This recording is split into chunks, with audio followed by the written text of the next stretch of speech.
ওম গণেশায় নমঃ। নমস্কাৰ প্ৰিয় শ্ৰোতা দৰ্শক, সকলোৰে প্ৰত্যেকটো দিন শুভ হওক, মংগলময় হওক তাৰ কামনাৰে আৰম্ভ কৰিছোঁ 2024 বৰ্ষৰ বিশেষ ৰাশিফল ধনু ৰাশিৰ সৌভাগ্য, সমৃদ্ধি, অৰ্থনৈতিক ক্ষেত্ৰ, শিক্ষা ক্ষেত্ৰ, কৰ্মক্ষেত্ৰৰ বিষয়ে বিশেষ ৰাশিফল 2024 বৰ্ষত ধনু ৰাশিৰ জাতক জাতিকাসকলৰ কি ধৰণে প্ৰভাৱ বিস্তাৰ কৰিব, গ্ৰহৰ পৰিৱৰ্তন, ৰাশিৰ পৰিৱৰ্তন, নক্ষত্ৰৰ পৰিৱৰ্তন আদিয়ে। নিশ্চয়কৈ ধনু ৰাশি হৈছে ৰাশি চক্ৰৰ নৱম ৰাশি। মূলা নক্ষত্ৰৰ 4টা পাত, পূৰ্বহাৰা নক্ষত্ৰৰ 4টা পাত, উত্তৰহাৰা নক্ষত্ৰৰ 1টা পাত লৈ ধনু ৰাশি গঠিত হৈছে। ধনু ৰাশিৰ আদি আখৰ হৈছে ভ, ভি, ভু, ধ, ফ আৰু দন্ত্য ত। এই ৰাশিৰ অধিপতি গ্ৰহ হৈছে বৃহস্পতি। ধনু ৰাশি হৈছে পুৰুষ ৰাশি। ধনু ৰাশিৰ কালপুৰুষ উদিত বায়ু ধাতু বুলি কোৱা হৈছে আৰু ধনু ৰাশিৰ মিত্ৰ ৰাশি হৈছে মেষ ৰাশি, সিংহ ৰাশি। বিশেষভাৱে ধনু ৰাশিৰ জাতক জাতিকাসকলৰ শুভ মংগলময় ফলাফল 2024 বৰ্ষ কি ধৰণে আপোনালোকৰ পাৰ হ'ব তাৰ বিষয়ে এই ভিডিঅ'টো প্ৰস্তুত কৰা হৈছে। এতিয়ালৈকে যদি আপোনালোকে আমাৰ চেনেলটো ছাবস্ক্ৰাইব কৰা নাই, ছাবস্ক্ৰাইব কৰি ল'ব পাৰে, কাৰণ এনেধৰণৰ ভিডিঅ' আমি প্ৰস্তুত কৰি থাকোঁ বাস্তুশাস্ত্ৰৰ ওপৰত আধাৰিত, জ্যোতিষশাস্ত্ৰৰ ওপৰত আধাৰিত, হিন্দু সনাতন ধৰ্মৰ বিভিন্ন ধৰণৰ ৰীতি নীতি নিয়ম, গ্ৰহৰ প্ৰতিকাৰ আদিৰ বিষয়ে আমি ভিডিঅ' প্ৰস্তুত কৰি থাকোঁ। প্ৰথমতে যাতে আপোনালোকে আপোনাৰ ওচৰত এই ভিডিঅ'টো যায় তাৰ বাবে আপোনালোকে এই চেনেলটো ছাবস্ক্ৰাইব কৰাৰ লগতে বেল আইকনটো প্ৰেছ কৰিবলৈ নাপাহৰিব। জনাব বিচাৰিছোঁ 2024 বৰ্ষৰ বৰ্ষচক্ৰ মতে আপোনালোকৰ ধনৰ স্থানত চন্দ্ৰ, তৃতীয় শনি স্বগৃহত আছে, চতুৰ্থত বৃহস্পতি স্বগৃহত, পঞ্চম স্থানত ৰবি তুংগী অৱস্থাত আছে, বুধ আৰু ৰাহু আছে। আনফালে ষষ্ঠত শুক্ৰ, সপ্তমত মংগল, একাদশত কেতু অৱস্থান কৰিছে। ধনৰ স্থানত চন্দ্ৰৰ অৱস্থান হোৱাৰ বাবে আপোনালোকৰ মংগলময় ফল আপোনালোকে পাব। 2024 বৰ্ষত প্ৰচুৰ পৰিমাণে ধন অৰ্থৰ উন্নতি, অগ্ৰগতিৰ দিশ আহিব বুলি কোৱা হৈছে।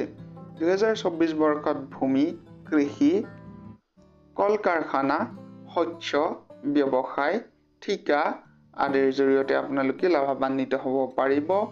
কৰ্ম যিসকলে কৰি আছে, কৰ্মচাৰী ব্যক্তিগত হওক বা চৰকাৰী, তেওঁলোকৰ বাবেও শুভ ফল লৈ আহিব বুলি কোৱা হৈছে।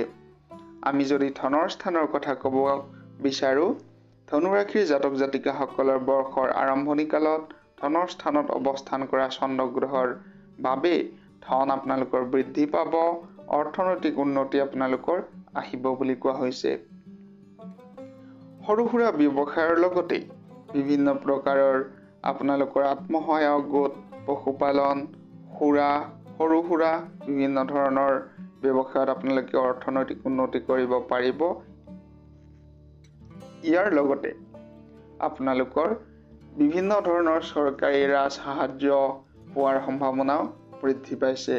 আপোনালোকৰ ধনৰ স্থানত তুংগী মংগল হোৱাৰ বাবে বা মংগল তুংগী হোৱাৰ বাবে প্ৰচুৰ পৰিমাণে অৰ্থ বৃদ্ধি দেখা দিব বুলি কোৱা হৈছে। অৰ্থ বৃদ্ধিৰ ফলাফল আপোনালোকে লাভ কৰিব বুলি কোৱা হৈছে 2024 বৰ্ষৰ আৰম্ভণিতে। 2024 বৰ্ষত ধনু ৰাশিৰ জাতক জাতিকাসকলে মাটিৰ ব্যৱসায়, যন্ত্ৰপাতিৰ ব্যৱসায়, কৃষি কাৰ্যৰ লগত জড়িত ব্যৱসায়, পশুপালন, কৃষি বিভাগ, ৰাজহ বিভাগ, কোষাগাৰ, জমিদাৰ, বিভিন্ন ধৰণৰ কৰ্মৰ আপোনালোকৰ সুফল আহিব বুলি কোৱা হৈছে। বিদ্যাৰ স্থানৰ কথা যদি আমি ক'ব বিচাৰোঁ, বিদ্যাৰ স্থানত বৰ্ষৰ আৰম্ভণি কালত বিদ্যাৰ অধিপতি বৃহস্পতি স্বগৃহত অৰ্থাৎ চতুৰ্থ স্থানত থকাৰ বাবে অতিকৈ শুভ বুলি কোৱা হৈছে।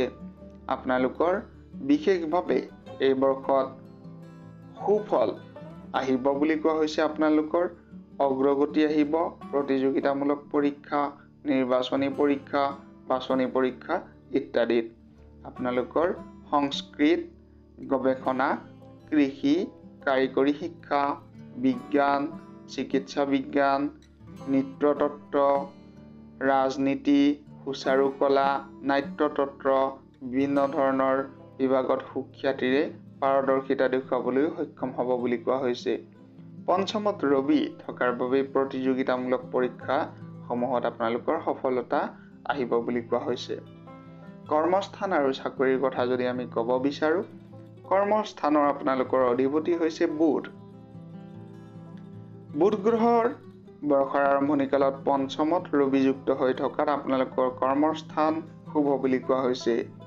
ধনু ৰাশিৰ ব্যক্তিসকলে বিভিন্ন ধৰণৰ সাংবাদিকতা, নিউজ চেনেল, বাতৰি কাকত, আপোনালোকৰ ৰেল সেৱা, পৰিবহণ, আৰক্ষী বিভাগ, অভিনেতা, লেখক, চিত্ৰশিল্পী, কিতাপৰ ব্যৱসায়, বাতৰিৰ ব্যৱসায়, হোটেলৰ ব্যৱসায়, ফাষ্টফুড আদিৰ ব্যৱসায়ৰ জৰিয়তে আপোনালোকে যথেষ্ট অগ্ৰগতি উন্নতি কৰিব পাৰিব বা এইকেইটা ব্যৱসায়ত আপোনালোকৰ উন্নতিৰ সম্ভাৱনা বেছি আছে। আপোনালোকৰ শুভ মংগলময় ফলাফল কৰ্মস্থানৰ কথা যদি ক'ব বিচাৰোঁ, কৰ্মপ্ৰাপ্তিৰ যুগ, কৰ্মক্ষেত্ৰৰ যুগ, সুনাম অৰ্জনৰ যুগ, যশস্যা, পদোন্নতি, কৰ্মপ্ৰাপ্তি, ব্যৱসায়ত উন্নতিৰ যুগ দেখা গৈছে। বিশেষভাৱে শিক্ষা, সংস্কৃতি, জনসংযোগ, প্ৰকাশন, সচিবালয়, মন্ত্ৰণালয়, গৃহৰক্ষী বা সেনা এনেধৰণৰ কৰ্মত সম্ভাৱনা বৃদ্ধি পাইছে। প্ৰেম প্ৰণয় বিবাহ, প্ৰেম প্ৰণয় বিবাহৰ ক্ষেত্ৰত যদি আমি ক'ব বিচাৰোঁ, এই বৰ্ষত আপোনালোকৰ আৰম্ভণিতে ধনু ৰাশিত সপ্তমত বুধ, পঞ্চম স্থানত ৰবিযুক্ত হৈ থকাৰ বাবে প্ৰেমৰ ক্ষেত্ৰত অতিকে শুভ আৰু বিবাহৰ ক্ষেত্ৰত অতিকে শুভ ফল আছে। পাৰিবাৰিক ক্ষেত্ৰত যদি আমি ক'ব বিচাৰোঁ, বৰ্ষৰ আৰম্ভণি কালত ধনু ৰাশিত সপ্তম মংগল অৱস্থান কৰাৰ বাবে আপোনালোকৰ দাম্পত্য জীৱন মধ্যমীয়া ফলাফল আহিব বুলি কোৱা হৈছে। বিভিন্ন ক্ষেত্ৰত বিভিন্ন ধৰণৰ বিবাদৰ যুগ আহিব পাৰে। বিবাদৰ পৰা সাৱধানতা, কথা বাৰ্তাত আপোনালোকৰ সাৱধানতা অৱলম্বন কৰাটো প্ৰয়োজনীয়তা আছে বুলি কোৱা হৈছে। আৰু আমি যদি ক'ব বিচাৰোঁ এই বৰ্ষত আপোনালোকৰ প্ৰতিকাৰৰ বিষয়ে, প্ৰতিকাৰ আপোনালোকৰ ধনু ৰাশিৰ জাতক জাতিকাসকলৰ অশুভ গ্ৰহ হৈছে ৰাহু, কেতু আৰু মংগল, ৰবি। এইকেইটা গ্ৰহ আপোনালোকৰ অশুভ, যাৰ বাবে আপোনালোকে জন্মকুণ্ডলী দেখুৱাই বা আপোনালোকৰ এজন অভিজ্ঞ জ্যোতিষীৰ পৰামৰ্শ অনুসাৰে আপোনালোকে গ্ৰহৰ ৰত্ন ধাৰণ কৰিব পাৰে বা গ্ৰহৰ প্ৰতিকাৰ কৰিব পাৰে। যিকোনো সময়ত গ্ৰহৰ প্ৰতিকাৰ কৰাৰ আগতেই অভিজ্ঞ জ্যোতিষীৰ পৰামৰ্শ লোৱাটো অতিকে প্ৰয়োজনীয়, কাৰণ জ্যোতিষীৰ পৰামৰ্শ নোলোৱাকৈ যদি আপোনালোকে গ্ৰহৰ প্ৰতিকাৰ কৰিব যায়, তেনেহ'লে কেতিয়াবা তাৰ বিপৰীত ফলাফলো পোৱা যায়। ধন্যবাদ জনাইছোঁ প্ৰত্যেকগৰাকী শ্ৰোতা দৰ্শক সকলোৰে প্ৰত্যেকটো দিন শুভ মংগলময় হোৱাৰ কামনাৰে সামৰিছোঁ বিশেষ ৰাশিফল। ধন্যবাদ।